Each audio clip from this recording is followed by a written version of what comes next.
Nggih. Assalamualaikum warahmatullahi wabarakatuh. Waalaikumsalam warahmatullahi wabarakatuh.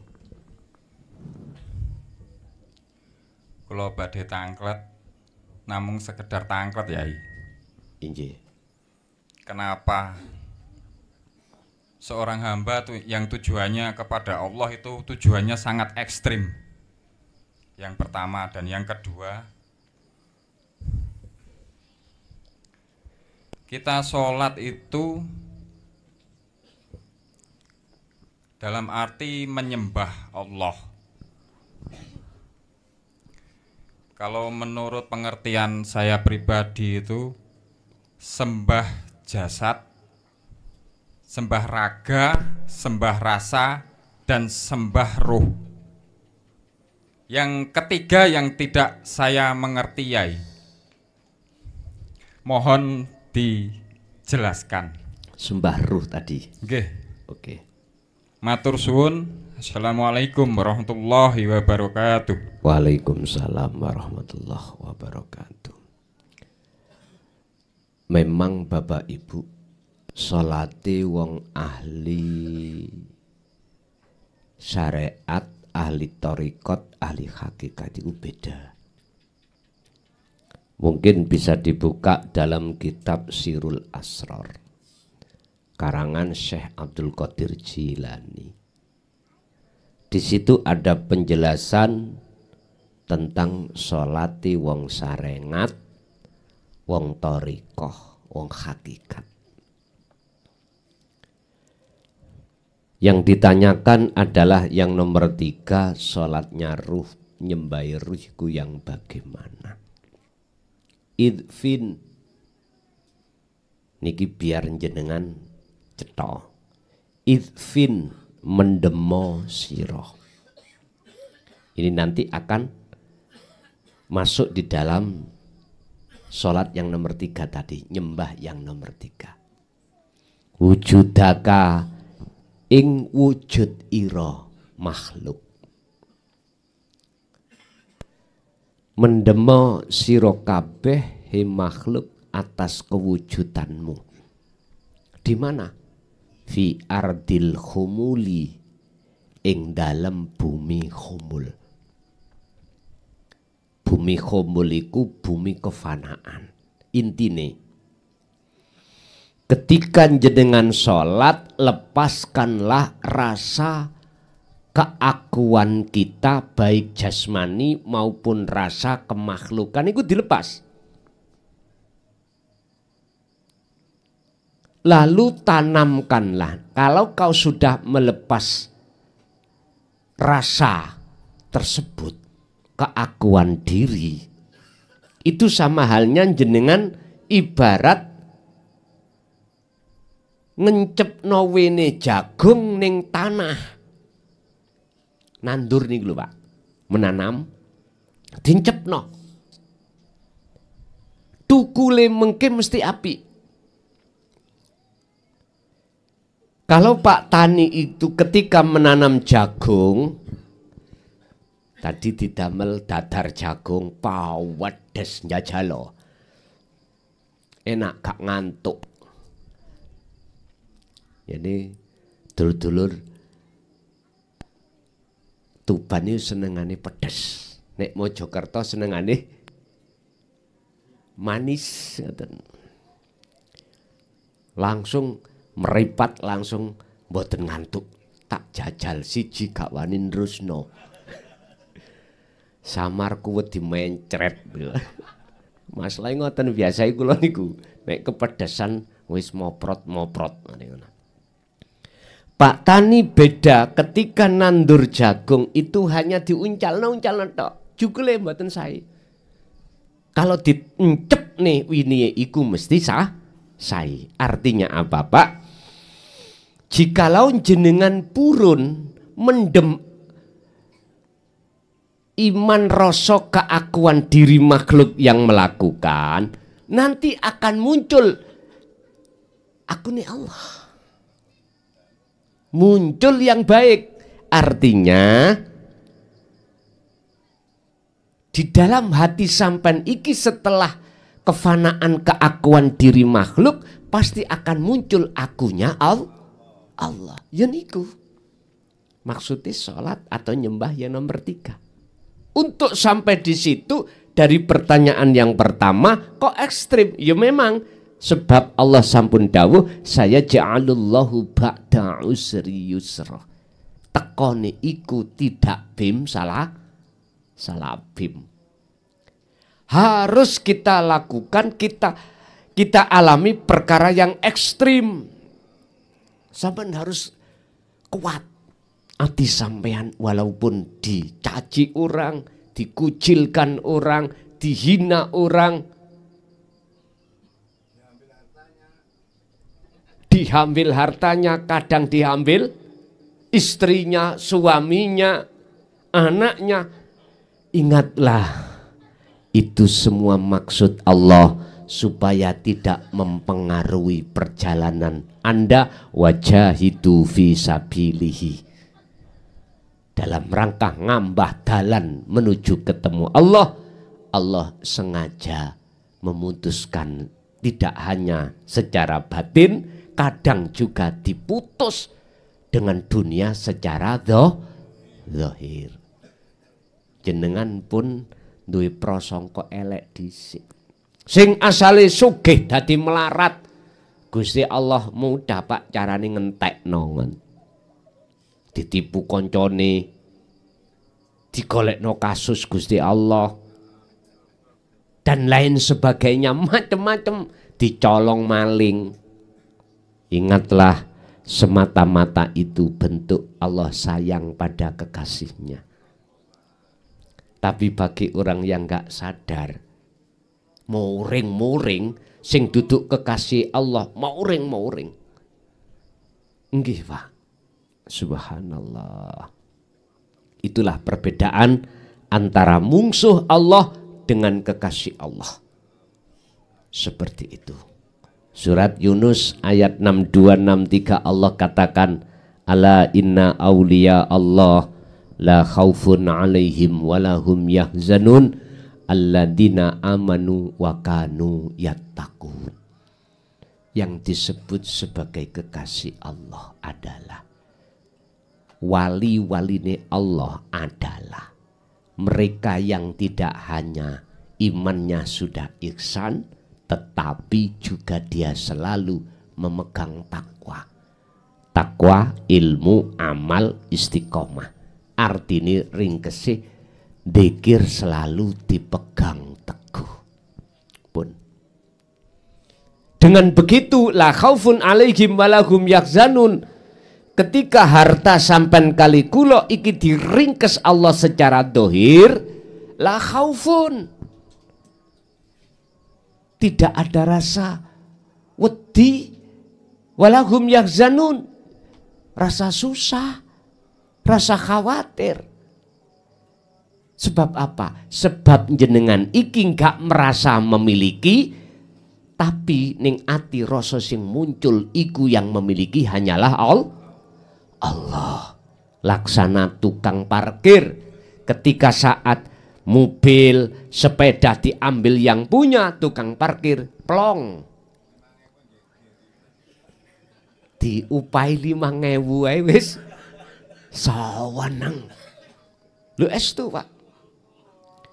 Pun nyun sewu, jenengan bendawino kali kula dilayani Allah ambekan, saged diregani niki? Mboten saged. Jenengan saged meripat, saged nyawang apa perkara ning jenengan. Kalau ini tidak dilayani Allah lewat sifat basor dalam meripat sampean, nggak mungkin kita akan bisa melihat. Telinga lewat sifat sama, nggak mungkin kita bisa mendengar sendiri. Intinya Pak, Gusti Allah itu selalu melayani kita. Oleh sebab itu Allah dawuh, sitok sing tak tuntut ning awakmu, nek gelem monggo, nek gak gelem gak, kabeh tak gratisi. Awakmu krungu swara ya gratis, bisa nyawang perkara ya gratis, ambekan ya gratis, darah tak alirno yo gratis, ginjalmu iso berfungsi gratis, gak bayar situ. Apa? Wa ma khalaqtul jinna wal insa illa liya'budun. Nyembah nang aku. Dikatakan nyembah iku ati sampeyan wis lepas pengakuan diri. Sing agawe. Otomatis kalau itu sudah terjadi, sing muncul ning ati sampean pengakuan Allah Subhanahu wa ta'ala. Inilah maksud hadis la haula wala quwata illa billahil aliyil azim. Pun plek wonten melih monggo.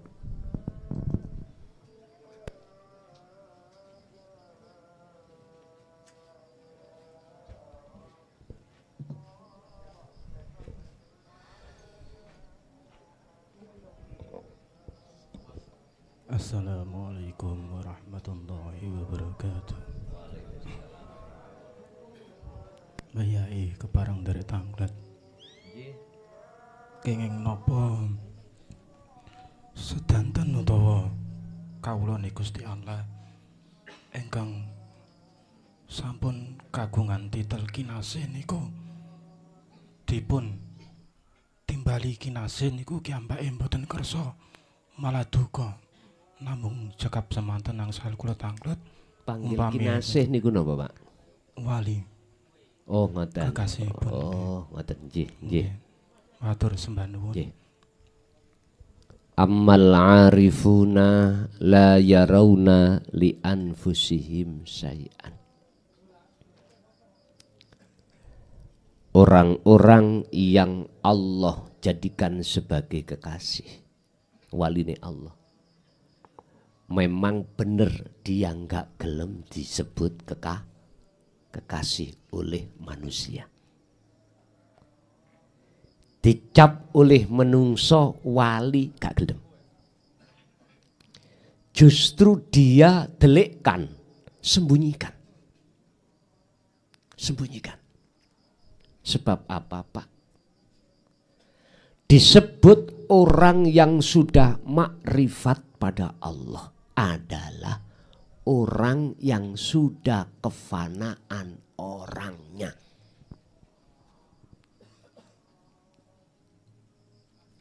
Bingung mboten? Mboten. Orang yang sudah kefanaan orangnya, orang itu dikatakan sudah kembali ahad. Aslinya kita semuanya kan nggak ada toh, Pak. Halo, Bu. Pun ngantuk deren? Deren. Asalnya kita itu kan nggak ada. Asal lo ya. Allahu khalaqakum. Adanya kita karena diadakan oleh yang ada. Allah. Makanya ayatnya Allahu khalaqakum, utawi Gusti Allah iku khalaqakum. Ndadekake sapa Allah kum ing sira kabeh. Berarti kita itu asale itu tidak ada. Ketika saat diadakan, mohon maaf, disitulah kita tidak paham. Nafsu mendorong terhadap diri kita. Kalau kita dipaksa untuk merasa kalau kita itu punya sifat ada. Kalau hati itu sudah terkuasai oleh bisikan nafsu merasa ada, kita sebagai manusia, maka mesti kita akan merasa di aspek apapun. Yang sholat, mesti kita merasa kita yang sholat. Zakat, mesti kita merasa yang bisa zakat kita. Puasa, haji, dan lain sebagainya. Padahal inna sholati wa nusuki wa mahyaya wa mamati iku lillahi rabbil ngalamin. Wis jelas. Allahu khalaqakum wa ma ta'malun. dan apa yang muncul dan timbul pada diri makhluk, geraknya apapun, penglihatannya, pendengarannya apapun, wa ma ta'malun, semua itu bersumber datangnya dari Allah. Siapapun jenengan kalau sudah betul-betul kembali ke asal, berarti jenengan telah kefanaan jenengan sebagai makhluk, maka nyatalah yang wujud. Siapa? Allah Subhanahu. Makanya beliau mboten purun disebut sebagai waliullah oleh manusia lain. Karena apa? Karena sifat kemakhlukane iku sudah tiada. Allahu waliyul ladina amanu yukhrijuhum minadh-dhulumati ilan nur. Mereka itu dalam posisi terang benderang di dunia, apalagi di akhirat. Karena apa? Karena hatinya selalu condong pada Allah di segala hal, aspek apapun. Bapak Ibu, alasan yang kedua mengapa beliau-beliau itu enggak mau dipanggil kekasih Allah atau waliullah, bahkan dia singitan, sembunyi, menyembunyikan kewaliane. Yang kedua, alasannya adalah mohon maaf karena enggak pantas makhluk itu nyandang makrifat. Sebab sing nyandang makrifat itu ya Allah sendiri.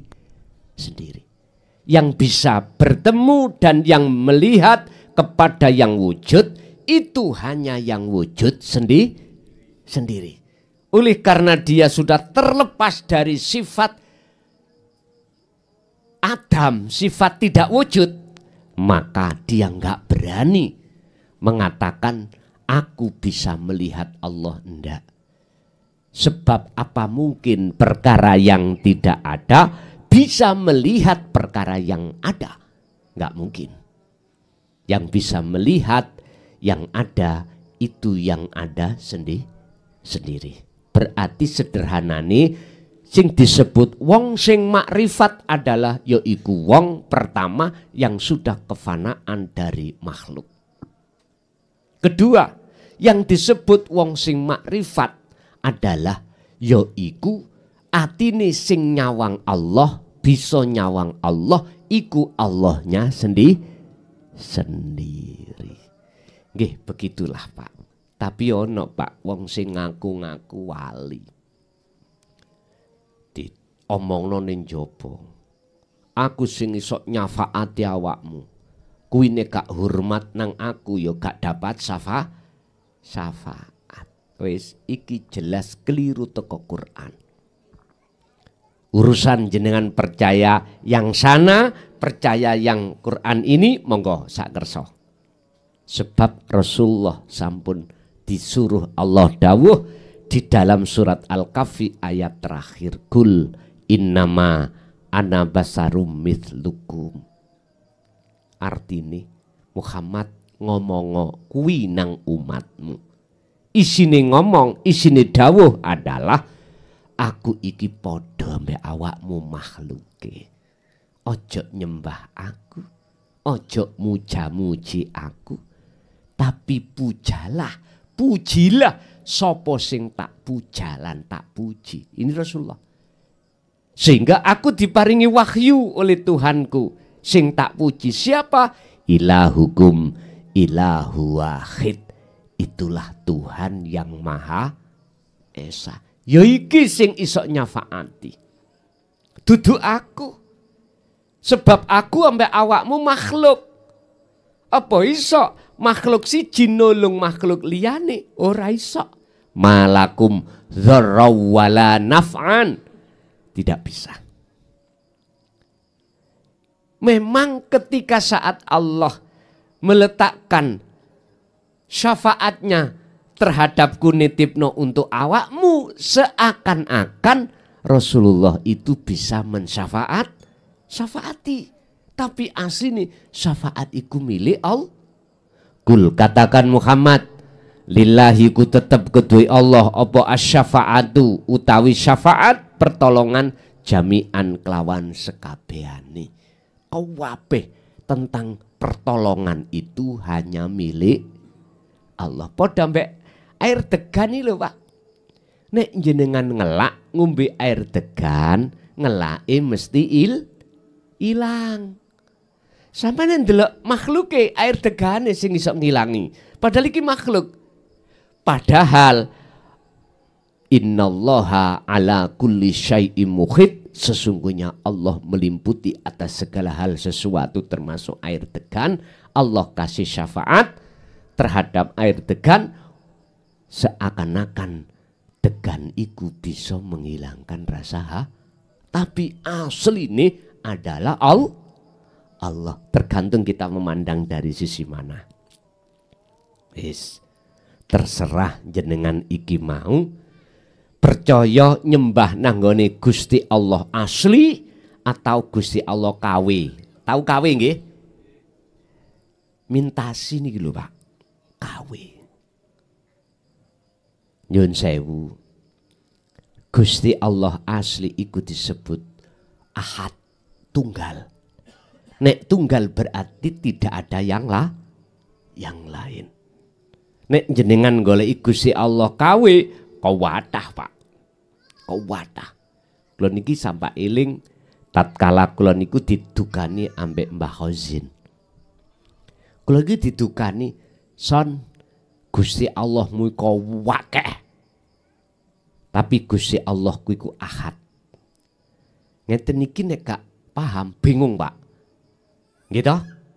Umumnya Gusti Allah itu Ahad, tapi kok nuduh aku nyembah nang Gusti Allah wakeh. Ternyata Pak, nyun sewu, tatkala saya beriman yang bisa memberikan menghilangkan rasa haus itu adalah air, maka Gusti Allah itu air.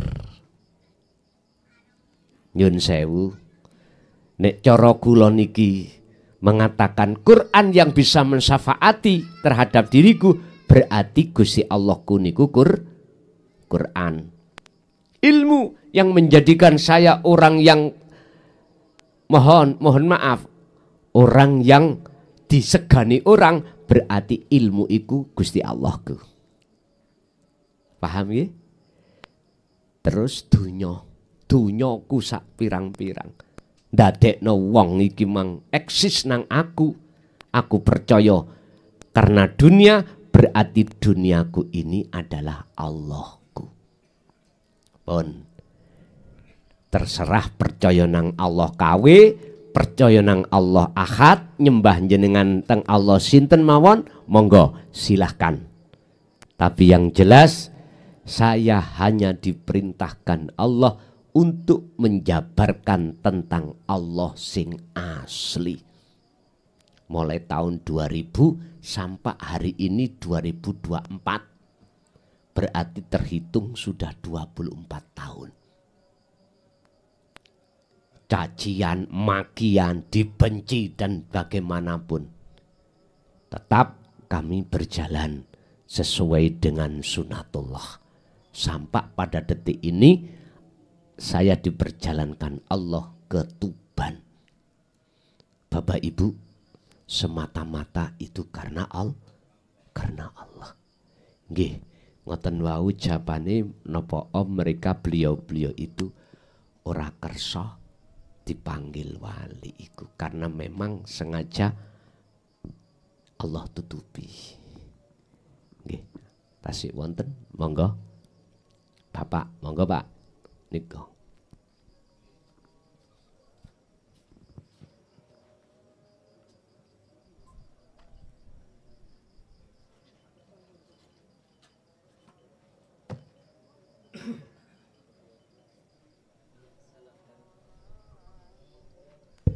Assalamualaikum warahmatullahi wabarakatuh. Nyuwun sewu ya inggih nderek tanglet. Wonten setunggal hadis nek boten klientu ndawahaken mekaten. Tafakkaru fil makhluk wala tafakkaru fil khaliq fatuhliku. Awakmu mikira ning gone makhluk, gak usah mikir ning gone sing gawe makhluk. Ndak ndadekno tambah rusak. Ada apa di balik larangan Rasulullah ning gone umat mikir dateng Al-Khaliq niki wau. Mekaten. Sampun. Ning Quran nggih wonten. Muhammad, ketika kau ditanya tentang roh, jawablah, roh itu urusanku. Berarti Nabi Muhammad nggak punya hak untuk membahas tentang roh. Langaten nggih? Oke. Dimanapun makalah, baik secara Quran maupun hadis, di samping wonten maksud muhakamah, pasti ada maksud mutasabihah. Artinya, di samping mempunyai pengertian secara jasmani, uga juga secara rohani. Di samping pandangan secara syar'i, pasti ada pandangan secara hakiki. Memang hadis tersebut benar, Pak. Benar. Sebab jikalau akal sampean yang dijadikan mikir urusan kholik, pedot, amin. Sebab bukan tempatnya. Pikiran gegawenani, ojo kok pikir sing gawe. Jikalau jenengan mikire dengan akal tentang zati Allah, rusak, Pak. Gak kena. Secara jasmani akal kita. Tapi ingat, kita itu disebut insanul kamil. Tidak hanya Allah kasih yang namanya akal. Tidak hanya Allah kasih namanya jasmani. Akan tetapi ada ruhani. Lah, ruhani ini yang dijadikan sebagai tafakkur terhadap Allah. Ruhani itu siapa sih? Lah ini panjang kalau kita urai sampai jelimet. Nyun sewu tentang sejatine rohani iku sapa sih? Niki Pak, kalau kita bahas mulai dari la ilaha illallah, naik la ilaha illallah, naik la ilaha illa anta, naik la ilaha illallah. Umpami ditulis nyun sewu, petung segara banyu dadekno mangsi gak cukup. Dunya langit digelar sebagai kertasnya gak cukup. Wit-witan petung dunya dikumpulno didadekno pulpennya gak cukup. Itulah yang disebut sebagai Al-Qur'anul Qadim.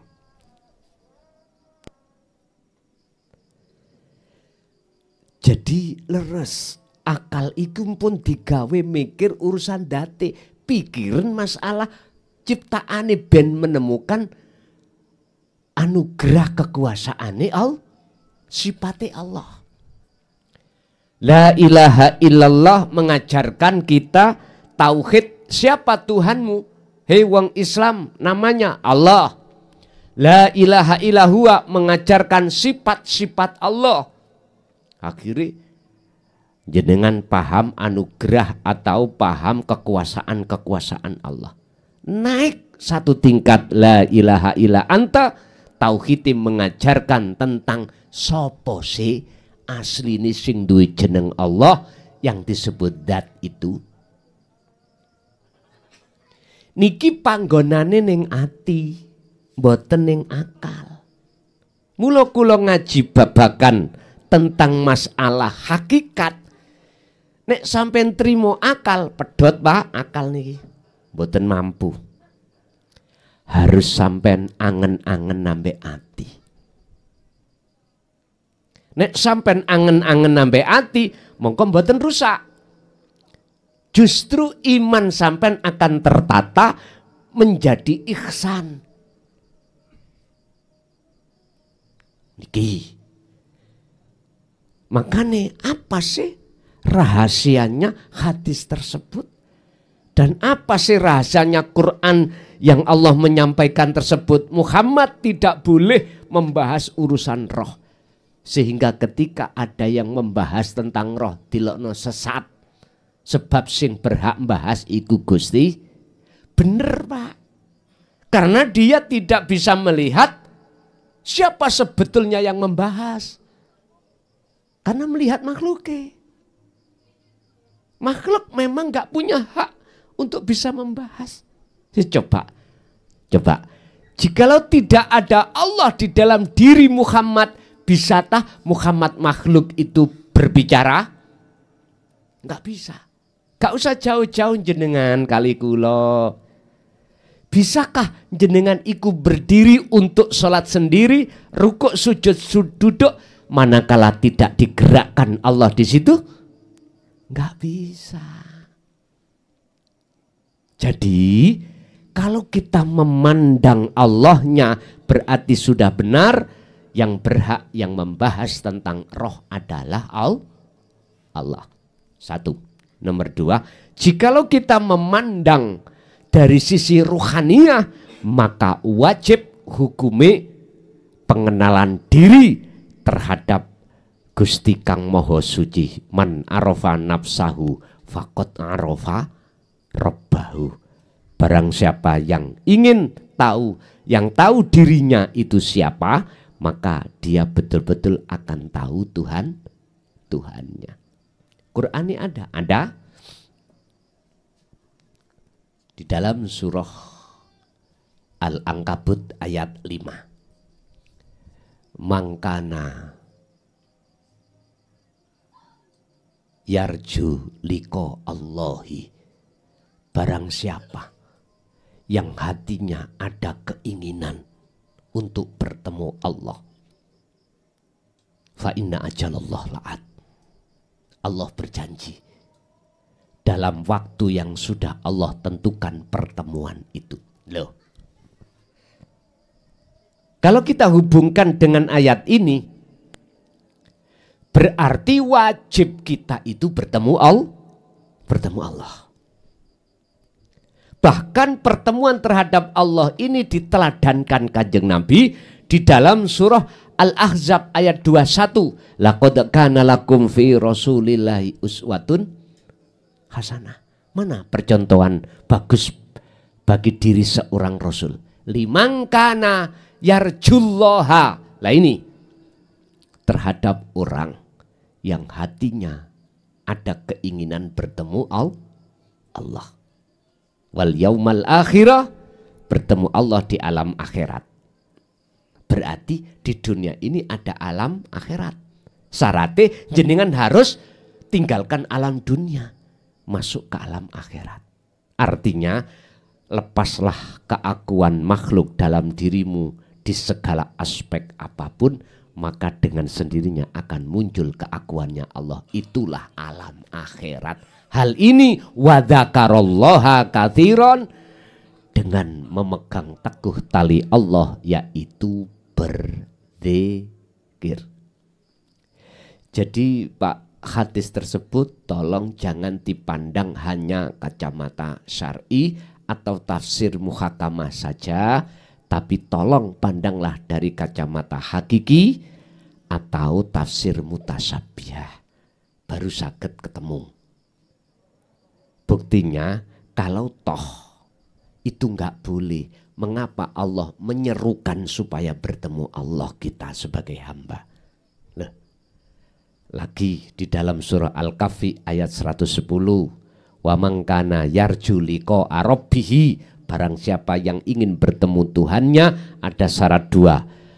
fal ya'mal amalan sholihan. Wajib ati menjaga zikir. Artine wonten mriku fal ya'mal amalan sholihan iki laku bagus rohaniyah. Bagus si rohaniyah laku datang Allah berzikir, yaitu nyembah. Yang kedua wala yusyrik bi ibadati rabbi ahada. Enggak boleh dalam hati sampean ada iman selain Allah. Ketika jenengan ngibadah apa saja. Mekaten. Masih ada? Lanjut. Mungkin ibu ada, kita kasih kesempatan untuk ibu barangkali ya. Ibu disalah. Ibu dulu.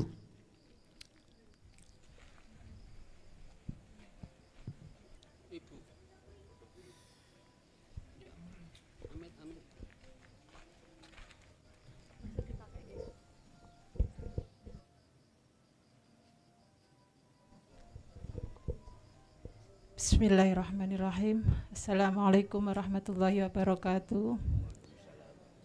Ngapunten Gus ingkang saderengipun dalem boten ajengi tangklet tapi derek kintun salam. Ingkang wonten majelis mriki perkenalkan, ingkang wonten di luar majelis ingkang boten saged hadir, jangan khawatir saudara-saudaraku, ngaji dimanapun sama. Yang penting satu rasa, satu tujuan, ilahan wahidan, kata guru kita.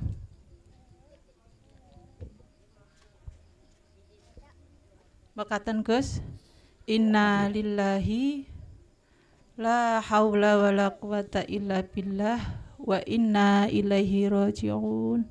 Makaten Gus, ngatur ngapunten ingkang kathah. Wassalamualaikum warahmatullahi wabarakatuh. Waalaikumsalam warahmatullahi wabarakatuh. Nggih Bu, matur suwun. Nggih. Bapak tadi ada, Mas Yan? Monggo.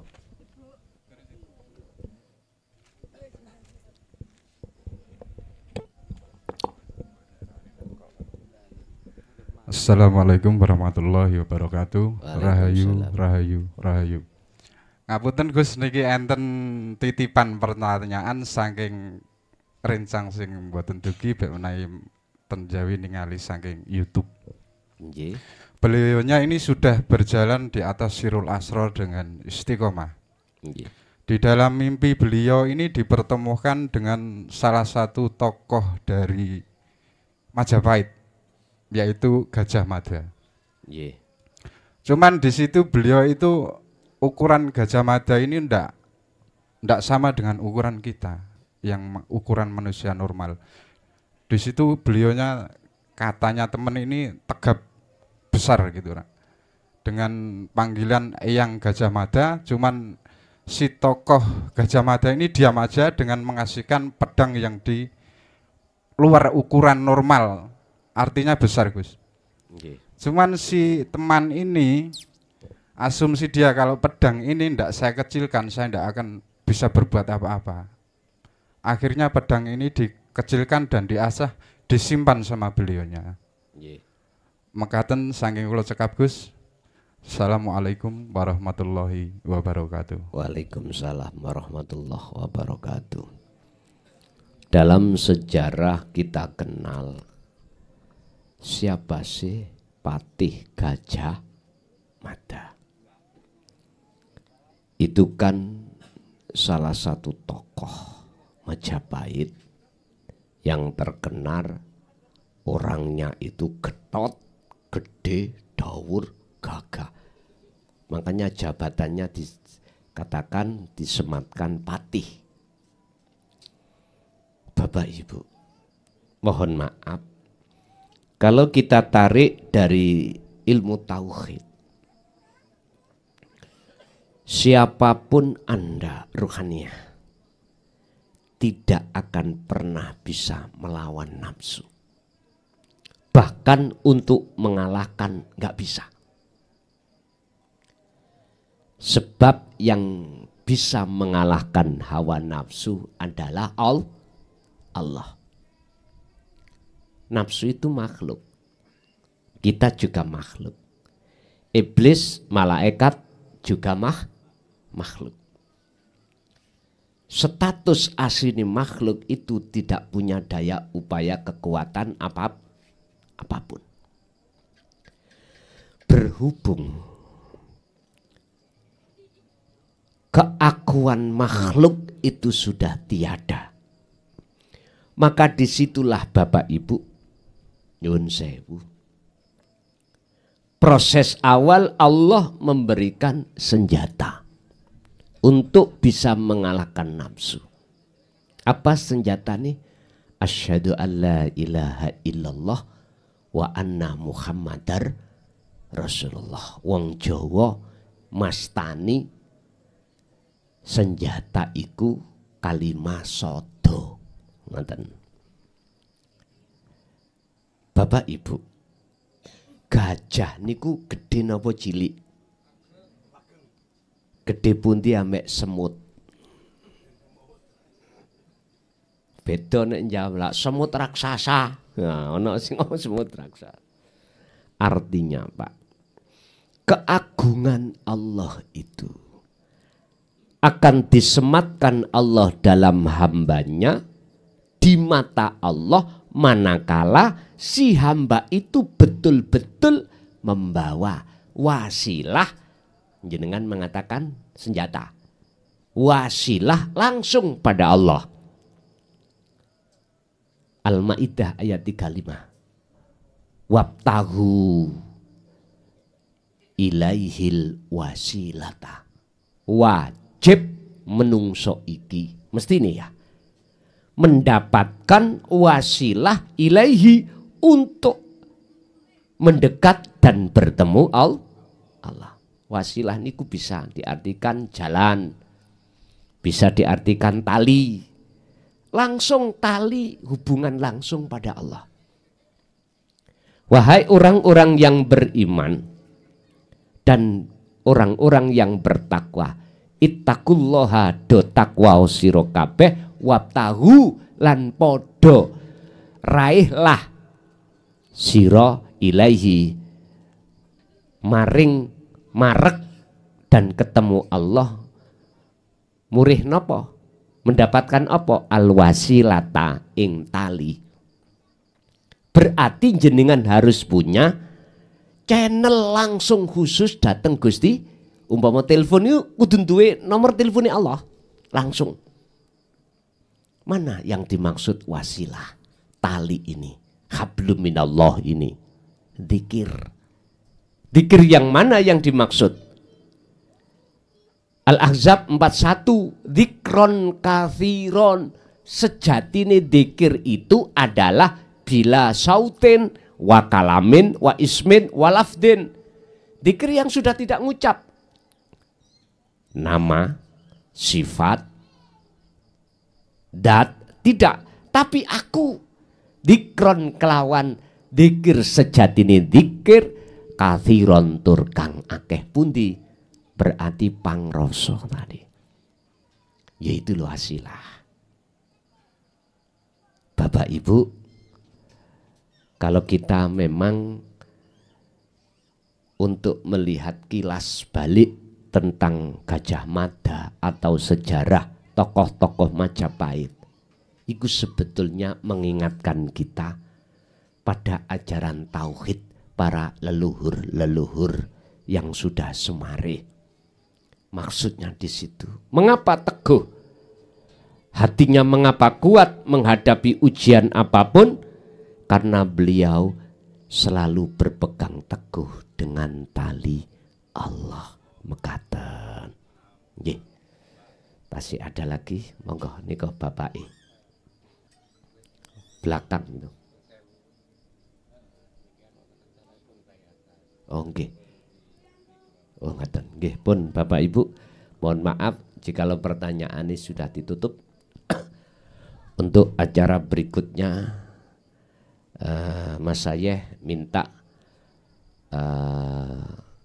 ditutup dengan beat.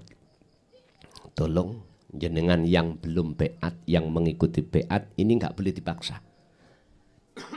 sampean sediakan media air. Air 1 gelas atau gimana terserah jenengan. Sing ikut, sing ora-ora. Cuman sebelum berbaiat saya terangkan terlebih dulu maksud daripada baiat. Apa sih baiat? Kami tidak berbaiat dzikir jahri dan siri, tidak. Saya berbaiat dzikir sirul asrar, hakikat. Sehingga artinya baiat di sini tidak mentalkin, tidak menjanji jenengan, tapi menyambungkan talinya ruh sampean datang Allah yang kusebut wasilah tadi, yang telah terputus oleh nafsu, akhirnya hati jenengan selalu lalai datang Allah di setiap saat dan waktu. Lali kalau iki sing agawe Allah. Ketika hati lalai semua itu Allah, berarti itu tanda tali ni roh niku putus. Malam ini disambung lagi. Dengan cara bagaimana menyambungkan? Hakikatnya syahadat. Nanti ketika jenengan iki lesan mengucapkan asyhadu, hati jenengan harus noto rasa yen sak temene ora ono pangeran sing iso nyambung lan beat aku kejaba Gusti Allah. Allahnya mana? Ya hidup yang ada pada diri dan di luar diri. Ini Allahnya. Makanya bersaksi itu wajib tahu siapa yang kita saksikan. Tidak hanya sekedar nama Allah, enggak boleh. Hati sampean harus tahu siapa Allah sebetulnya. Yaiku urip gesang kang sejati di dalam diri dan di luar diri. Yaitu Allah. Yaitu wujudnya Allah.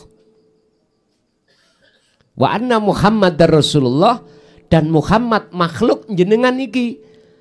Secara hakikat semua ini makhluk. Bisanya makhluk itu bergerak sebab digerakkan oleh Allah. Berarti statusnya makhluk, Muhammad iku Rasulullah, utusane Allah. Berarti jenengan bisanya kesini sebab diutus Allah. Kalau bahasa syariat berarti Muhammad iku ibnu Abdillah. Kalau secara hakikat seluruh makhluk. Anda bersaksi harus tahu mana Muhammad. Ya nek zaman para sahabat jenengan, ya makhluk semuanya, godhong nggih makhluk. Iso obah sebab diobahne Allah. Yaiku maksud Muhammadur Rasulullah. Jenengan bisa sholat, bisanya sholat sebab disolatke Allah. Yaiku Muhammad. Hakikate makhluk. Nek ra iso ora iso obah nek umpama ora diobahke dening Gusti. Berarti makhluk obah iku seolah-olah bisa obah sendiri. Padahal sing ngobahke iku Gusti Allah. Pun niku carane. Ila hadratin Nabil Mustafa Rasulullah sallallahu alaihi wasallam wa ala alihi wa azwajihi wa dzurriyyatihi wa qarabatihi wa ahli baitihi wa ashabil kiram. Lahumul Fatihah.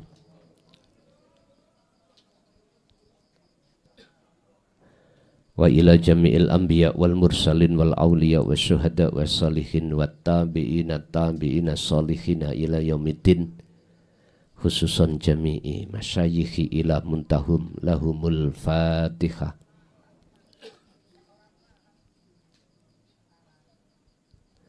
Wa ila abaina wa umadina wa ajdadina wa masyayikhina wa auladina wa azwazina wa dzurriyyatina wa ahli baitina, khususan jami'il arwah fi hadil majlis wa ghairahum. Lahumul Fatihah.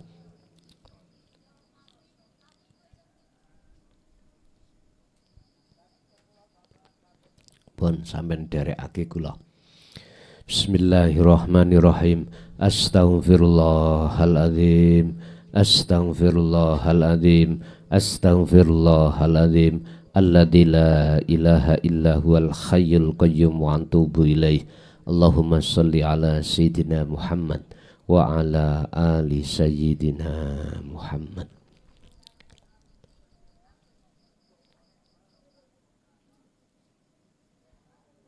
Asyhadu an la ilaha illallah. Monggo.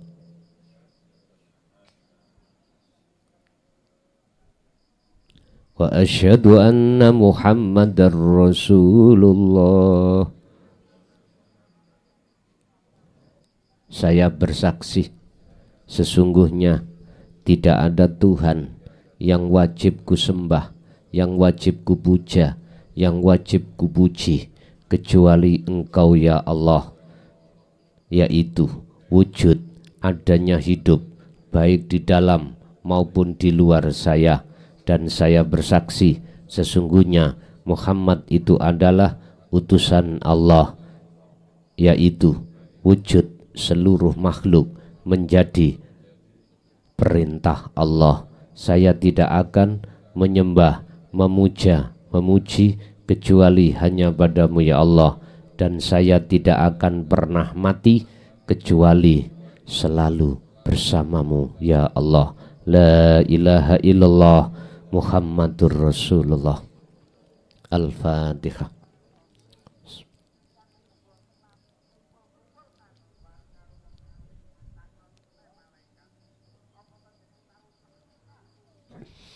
Pun sampean unjuk tuya sampean yang derek beat wau. Apa yang harus kita lakukan setelah prosesi beat ini? Ada dua hal yang harus kita lakukan semampu kita sampai akhir hayat kita. Dua hal nanti tujuan dan maksud adalah membersihkan seluruh kesalahan baik jasmani lebih-lebih rohani dalam rangka untuk menuju mendekat dan bertemu Allah. Dua hal tadi, pertama adalah khalwat secara ruhaniyah, bersuci diri dari iman selain Allah tadi, lalu beriman hanya pada Allah di segala hal aspek apapun. Ini namanya khalwat. Dengan cara berzikirlah Anda 24 jam dengan semampu jenengan. Dikiri bagaimana? Ketika jasmani jenengan beraktivitas atau tidak, ngibadah murni atau tidak, hati jenengan harus memegang zikir. Zikir yang kumaksud sirul asror, prakteke jenengan harus pertama kudu wukuf kolbi dulu. Hati harus mandek. Lalu hati merasakan kehadiran wujud Allah, yaitu hidup di dalam diri jenengan. Lalu jenengan beriman hanya dialah yang menggerakkan seluruh makhluk atau diri jenengan. Apabila hati sampean itu sudah sadar bahwasanya bukan jenengan yang bisa beraktivitas, yang beraktivitas semua itu sumbernya dari Allah, maka itulah zikir sirul asrar. Lakukanlah ini 24 jam. Baik ketika di dalam sholat maupun di luar sholat. Ini namanya sholat daim. Ini namanya kholwat. Ini namanya uzlah. Semampu jenengan. Memang proses awal iku tiba tangi, jatuh bangun, rapopo. Walaupun jatuh jangan putus asa, terus lakukan dzikir itu. La tatruk, Ibnu Athaillah dalam kitab Hikam dawuh, ojo kok tinggal adzikra ing dzikir. Li adami khuduri kama Allahi bihi, walaupun dzikirmu itu belum sampai khudur ketemu Allah, dzikir sirul asr tetap peganglah. Bon, itu pertama. Kedua, urusannya dengan jasmani. Tadi rohani, hati. Sekarang jasmani. Lakukanlah 3 hal di dalam jasmani. Pertama, yang nanti disebut riyadhah. Kalau roh disebut wal adhkar, biro-biro dzikir kholwat tadi. Jasmani riyadhah, birriyadhati wal adhkar. Jasmani sampen iki mesti punya dina weton. Weton lho Pak, ngeres weton nggih. Artinya setiap weton jenengan puasa dengan maksud dan tujuan niate mertobat nang Allah dari semua kesalahan yang pernah kita lakukan. Posone sami kados poso Ramadan. Tapi bedane buka sahure empun dahar makanan yang unsur hewani ojo dimakan. Yang kedua, mulai hari ini sampai akhir hayat, apa makanan dan minuman yang diharamkan jangan pernah masuk. Karena kita proses pembersihan diri dari kesalahan. Yang ketiga, terakhir, kalau jenengan mampu jogonen hadas kecil dan hadas besar. Batal wudu, batal wudu, batal wudu. Jikalau jenengan tidak mampu di antara 3 hal tadi, jasmani tadi ya, poso wis gak kuat, ojo maneh sedina go setugel beduk gak kuat, sak jamne gak kelebonan panganan, wetengku muyek-muyek, ora usah poso. Misalkan jenengan kula niki ya napa sing jaga wudu klepe pun dol, dilak diluk prat perut mboten saged, ya wis ora apa-apa. Pokoke situ urusan jasmani, makanan dan minuman yang haram tolong jangan masuk. Yang kedua, wal adhkar, khalwat dzikir di setiap saat dan waktu itu tadi lakukan. Walaupun sambil kerja, temui Allah di situ, itulah khalwat. Carane pegang teguh dzikir tersebut. Pun Bapak Ibu, ini jenengan lampai, lakukan. Nanti pertanyaannya di hari keberapakah ada tanda-tanda jenengan iki Allah janji bertemu terhadap jenengan. Itu urusannya Allah. Tandane mung ngeten. 1, tatmainnul qulub. Ala bi dzikrillahi tatmainnul qulub. Hati sampean nanti gak gampang susah. Walaupun diterpa musibah, apapun yang Allah hadapkan, jenengan gak gampang terpengaruh dari Allahnya. Akhirnya hati selalu tenang, hati selalu damai, gak mudah khawatir, gak mudah gelisah. Iki tandane. Nomor 2, gak gampang ngaku-ngaku, gak gampang netepno ngimanno yen sak temene makhluk iku kang bisa agawe. Mboten. Ati sampean justru yusyahiduna annal fa'ila huwallahu ta'ala. Ati sampean iku gampang netepno sing iso agawe sedaya iku mung Gusti Allah. Pun sampean keco ini ki. Sampai kecoki tondo niki kalau sudah masuk di antara dua tanda ini dalam diri jenengan, maka inilah tondone amal arif, orang-orang yang Allah pilih, yang dijadikan Allah sebagai kekasihnya. Dalili ono buka di dalam surat Yunus ayat 62 63 tadi. Tak tambahi maneh surat Ali Imran ayat 31. Kul in kuntum tuhibbunallaha fattabi'uni yuhibbukumullah. Mereka yang Allah jadikan kekasih Allah adalah mereka yang mengikuti teladani kanjeng Nabi niki.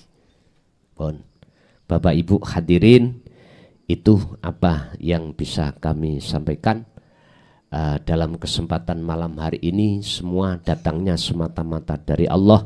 Saya pribadi barangkali ada kalimah perkataan yang kurang berkenan di hati jenengan, saya pribadi mohon maaf lahir dan batin.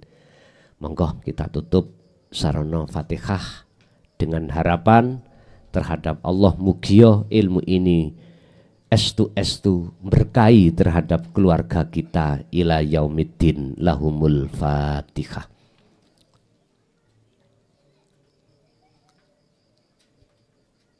Akhirul kalam. Assalamualaikum warahmatullahi wabarakatuh.